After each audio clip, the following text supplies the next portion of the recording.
Pas un mécanicien et un chauffeur. Le patron, c'est mécanicien, c'est celui qui conduit. Le chauffeur, c'est celui qui met le charbon. Ne dites jamais chauffeur de puce. Hein. Ne chauffe rien. Hein. Bien d'accord. Hein. Et ces gens-là faisaient un couple à trois avec la locomotive. Quand la locomotive était en révision, le personnel était à l'arrêt. Quand le personnel était en vacances, la machine était au repos. Ils étaient titulaires de leur machine, personne d'autre n'avait le droit de prendre la machine. Banalisation, c'est-à-dire qu'on ait mis plusieurs équipes. Pour les anciens, vous avez peut-être vu des dépôts de trains, il y avait plein de locomotives. Aujourd'hui, à chaque dépôt, il y en a pas. Un TGV arrive, il est à peine arrivé, il y a un mécanicien qui monte dedans, un conducteur, il repart avec. Un autorail, c'est pareil, il n'arrête pas. Une locomotive, avant, comme celle-ci, elle faisait 300 km, elle rentre au dépôt pour être nettoyée. Aujourd'hui, une électrique, elle va faire 10 fois le voyage à Terre à la Lune avant d'aller en révision générale. 10 ans. Vous voyez la différence. Le prix de revient, là il y avait 2 hommes plus une machine, plus l'entretien. Une électrique, il y a un conducteur et l'entretien est minime. Et en plus, aujourd'hui c'est l'atome qui fournit l'électricité.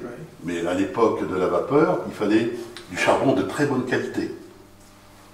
Aujourd'hui, les centrales thermiques fonctionnent avec du charbon, du poussier. Ça n'a aucune importance. Donc ça coûte beaucoup moins cher. Une locomotive à vapeur, ça coûtait une fortune. En Angleterre, qui fonctionne à la vapeur. J'en ai vu encore vu fonctionner. Les Anglais sont très amateurs de vieilles choses, très conservateurs. Là, on vous a mis un command car. Lorsque les Américains sont arrivés en France, ils sont arrivés avec une grosse quantité de matériel, des jeeps, des command cars. Ils les ont équipés pour les mettre sur rail. Ça a servi notamment en Indochine. Mais pour changer les roues d'une Jeep, il fallait 15 minutes. Là, il fallait 15 minutes par roue. C'est extrêmement lourd. Mais c'était très efficace. Il n'y avait qu'à suivre les rails. OK ? Là, on vous a mis quelques machines à quelques échelles différentes. Vous avez l'échelle dite H0 ou HO. C'est le 87e. Vous avez en dessous l'échelle TT, qui veut dire tabletop, c'est-à-dire table de salon. 120e. En dessous, vous avez une échelle du 160e, c'est le N. Et la dernière en bas, c'est le Z, 220e. Il manque le T, c'est-à-dire le 450e. Et ce serait la moitié encore. Et il manque celle au-dessus, parce qu'au-dessus, il y a aussi de la marge. Là, vous avez quelques modèles qui ont été faits toujours par Siegfried Ritter, qui est un de nos anciens, qui est décédé maintenant. C'est un des fondateurs de notre association. Ce sont des modèles qui n'ont pas existé. Cette BD, par exemple, n'a jamais existé. Cette CC, sous cette forme-là, n'a jamais existé. La 12000, là, celle-là, on appelle ça des fers à repasser, ça a existé. La BB ici, avec ses bougies en poignet, n'a jamais existé. Mais ce sont des modèles qu'il a sortis comme ça de son chapeau. Voilà. Je vous invite à passer de l'autre côté. C'est un moteur Renault. C'est un moteur 525 Renault qui équipait un autorail, notamment le Picasso, que vous avez là. Le Picasso, c'est donc un autorail que vous retrouvez ici. Pourquoi Picasso? Parce qu'il avait la cabine décentrée sur le toit. C'est un cockpit. Il est décentré sur le toit. Et comme vous savez que Picasso avait l'habitude de mettre le nez à la face des oreilles, automatiquement c'est devenu un Picasso. Toutes les locomotives ont un nom, un prénom, un sobriquet. Vous allez voir, il y a plein de choses. Donc c'est un 525. Vous voyez qu'il y a du plastique. Bien entendu, c'est pas d'origine. C'est simplement parce que ce moteur, c'est un moteur n'existe plus sur nos lignes. C'est terminé, il a été remplacé par des matériels beaucoup plus modernes. Donc ça, c'est devenu caduc. Vous n'avez quand même pas le jeter, il est cliché. D'accord? C'est pour ça que je vous dis qu'on reçoit beaucoup de matériel. Alors, dehors, vous avez une cabine. Un avant de cabine de 16 500. Voilà la commande de la cabine. Ce que vous voyez là, c'est pas un volant. C'est un manipulateur.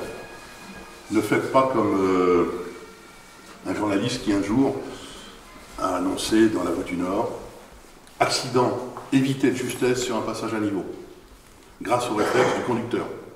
Une dame s'est engagée sur le passage à niveau, elle s'est trouvée coincée. C'est à l'entrée d'une gare. Heureusement, le conducteur l'ayant vu, il a braqué, il a changé. N'importe quoi. N'importe quoi.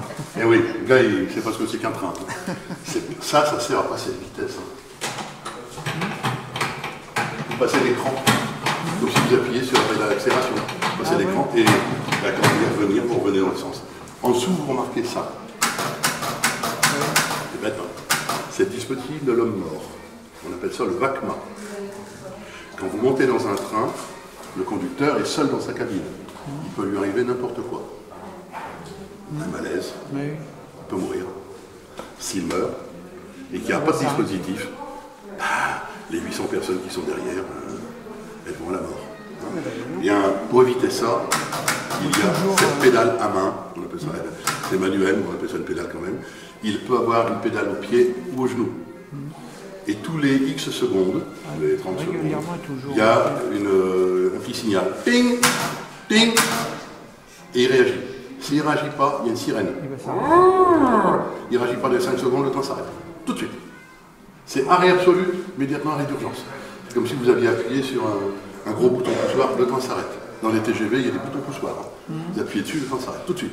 Mais à mort, vous allez freiner à mort. Ah bon oui, quand vous êtes sur lancé à 300 à l'heure, il faut des kilomètres pour s'arrêter. Bon, là, 160, ça va encore. Il faudra quand même plus d'1,5 km pour qu'il s'arrête. Donc, voilà le dispositif. Alors, sachez que pour les Américains, le dispositif de l'homme mort, c'est une simple pédale. C'est-à-dire que le conducteur doit avoir son pied en permanence sur la pédale. Ah oui. Mais comme ça les fatigue, ils prennent leur sac à outils et ils mettent sur la pédale. Et le gros problème, c'est qu'ils ont un malaise, et le train continue. D'où les accidents que je viens de faire aux États-Unis. La sécurité est moins bien assurée aux États-Unis qu'en France. Je vous rappelle qu'en France, par exemple, lorsque vous avez un passage à niveau, entièrement équipé, la loi prévoit de mettre un panneau signalant qu'il y a un passage à niveau. Or, la SNCF met une sonnerie, un feu rouge, une barrière. Et les trois sont alimentés par 3 lignes électriques différentes. C'est-à-dire s'il y a une ligne qui tombe en panne, vous avez automatiquement au moins les 2 autres, et même si on a 2, il reste encore une. Donc si vous avez un feu rouge, vous devez vous arrêter, c'est le code de la route. La barrière baissée, il faut vous arrêter. Si vous entendez la sonnerie, il faut vous arrêter. Vous voyez, mais la loi exige simplement le seul panneau. Un panneau qui indique qu'il y a un passage à niveau. Voilà. Allez. Ça, c'est ce que vous avez dans votre voiture. C'est un piston. Ça, c'est un piston, une locomotive diesel américaine, arrivée en même temps que les 141 dans le cas du commercial. Voilà. BB, CC, ça, c'est un gaz. C'est compliqué, je sais, c'est compliqué. Bon, alors je vous explique. Ces machines américaines, aux États-Unis, ce sont des bébés. Donc, bogies à 2 essieux-moteurs.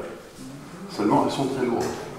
Aux États-Unis, les essieux-moteurs, enfin les rails acceptent 25 tonnes par essieu. En France, 22 tonnes maximum. Ok? Donc vous avez 3 essieux, mais il y en a 2 qui sont moteurs. Et comme c'est ici, on dit ailleurs. D'accord? Ce sont des moteurs de sous-marin, bicylindres. La machine que vous avez derrière, c'est la nôtre. Elle est ici, on la sort de temps en temps, elle fait un bruit de... Et derrière, vous avez la 40101, elle se trouve à Mulhouse. C'est nous qui l'avons retapée. Allez. Les moments que j'apprécie le plus, c'est celui que je laisse. Bon, allez. Il n'y a personne de la SNCF ici? Tant mieux, parce que je vais dire du mal. Il va y en avoir un tout à l'heure. Bon. Lorsque vous avez des gens de la SNCF, bon, je vais le faire en général.